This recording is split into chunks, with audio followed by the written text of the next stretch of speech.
പ്രിയ സുഹൃത്തുക്കളെ, നമ്മൾ ഫേസ്ബുക്കിലും ഇൻസ്റ്റഗ്രാമിലും യൂട്യൂബിലും വീഡിയോ ചെയ്യുമ്പോൾ തമ്പനെയിൽ വയ്ക്കാറുണ്ട്. തമ്പനെയിൽ എന്നാൽ ആളുകൾ വീഡിയോ ക്ലിക്ക് ചെയ്യുന്നതിന് മുമ്പ് കാണുന്ന ചിത്രമാണത്. ഏറ്റവും ആകർഷകമായിരിക്കണം. തുടക്കക്കാരായ സോഷ്യൽ മീഡിയ ക്രിയേറ്റർമാർ അറിഞ്ഞിരിക്കേണ്ട തമ്പനെയിലിൻ്റെ പ്രാധാന്യത്തെക്കുറിച്ചും അത് എങ്ങനെ സെറ്റ് ചെയ്യാമെന്നതിനെക്കുറിച്ചുമാണ് ഇന്നത്തെ വീഡിയോയിൽ പറയുന്നത്. വീഡിയോ സ്കിപ്പ് ചെയ്യാതെ മുഴുവനായി കാണുക. നമ്മളൊരു കടയിൽ കയറുമ്പോൾ ആദ്യം അതിൻ്റെ ബോർഡ് കണ്ട് ഇഷ്ടപ്പെട്ടിട്ടാണല്ലോ അകത്തോട്ട് കയറുന്നത്. അതുപോലെയാണ് വീഡിയോയ്ക്ക് തമ്പനെയിൽ. നമ്മളത് നേരത്തെ സെറ്റ് ചെയ്ത് വച്ചില്ലെങ്കിൽ ഫേസ്ബുക്ക് നമ്മുടെ വീഡിയോയുടെ ഏതെങ്കിലും ഒരു ഭാഗം എടുത്ത് ആദ്യം വയ്ക്കും. ഒരുപക്ഷെ അത് കാണാൻ അത്ര ഭംഗിയുള്ളതാവണമെന്നില്ല. ചിലപ്പോൾ വികൃതമായി ചരിഞ്ഞും വായ പിളർന്നും മറ്റും ഇരിക്കും. ഒന്നുകിൽ നമ്മുടെ വീഡിയോയുടെ നല്ല ഭാഗം നോക്കി നമുക്ക് സെറ്റ് ചെയ്യാം. അല്ലെങ്കിൽ നേരത്തെ കൂട്ടി ഒരു ഫോട്ടോ സെലക്ട് ചെയ്ത് അത് ഗാലറിയിൽ സേവ് ചെയ്ത് വയ്ക്കാം. അതിനുശേഷം എങ്ങനെയെന്ന് ഡെമോ വീഡിയോയിലൂടെ നമുക്ക് നോക്കാം.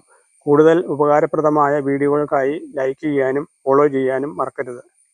ഓക്കെ, നമ്മൾ ഫേസ്ബുക്കിൽ ഒരു വീഡിയോ ചെയ്യുന്നതിന് വേണ്ടിയിട്ട് ഗാലറിയിൽ നിന്ന് ഒരു വീഡിയോ സെലക്ട് ചെയ്യുന്നു. പ്രിയ സുഹൃത്തുക്കളെ, ജെമിനിയിൽ എങ്ങനെ ഒരു ചിത്രം ക്രിയേറ്റ് ചെയ്യും? അപ്പോൾ ഡിസ്ക്രൈബ് യുവർ റീൽ എന്നതിൻ്റെ ഇടതുവശത്ത് ഉള്ള ഫോട്ടോയിൽ പ്രസ് ചെയ്യുക. അപ്പോൾ ഇങ്ങനെ വരും. നമ്മുടെ ആ വീഡിയോയുടെ പല പോസുകളും വരും. അപ്പം അപ്പോൾ ഇവിടെ നോക്കിയാൽ അറിയാം നമുക്ക് ഏതാണ് നല്ലത് എന്നുള്ളത്. ഇത് കണ്ടോ?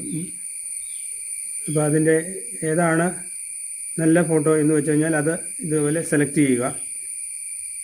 എന്നിട്ട് ഡൺ കൊടുക്കുക. അടുത്തതായിട്ട് നമുക്ക് ഗാലറിയിൽ നിന്ന് ഫോട്ടോ സെലക്ട് ചെയ്യണമെങ്കിൽ എങ്ങനെയെന്ന് നോക്കാം.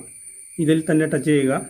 അപ്പോൾ ആഡ് ഫ്രം ഗാലറി എന്ന ഏറ്റവും താഴെ കാണും. അതിൽ ക്ലിക്ക് ചെയ്യുക. അപ്പോൾ നമുക്ക് ഗാലറിയിൽ നിന്ന് ഒരു ഫോട്ടോ സെലക്ട് ചെയ്യാം.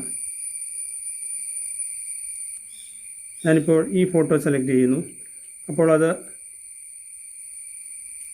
അവിടെ വന്നു. അത് തമ്പനെയിലായിട്ട് വയ്ക്കണമെങ്കിൽ ഈ ഡൺ കൊടുത്താൽ മതി. അത് അവിടെ വന്നു.